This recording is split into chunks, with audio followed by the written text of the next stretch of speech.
Hello, body fangs. Welcome to the push. Guys, you're probably sitting here wondering by yourself there, Barry, what the bloody are you looking for?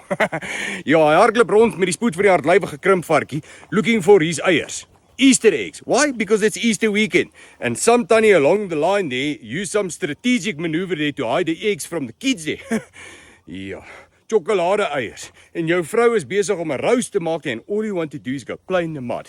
Klein bietjie 4 by 4, my maat. Nothing beats a jet, jet, jet, jet, jet, jet, jet, jet, jet, jet, jet, jet. Well, before you go on this trippy, make sure you got some accessories from Wild Dog Accessories. From bumpers, back and front, bash plates, the hinges, suspension, and seat covers. For our klein chocolate handjies. Yeah, check them out. Wild Dog Accessories. Bloody amazing.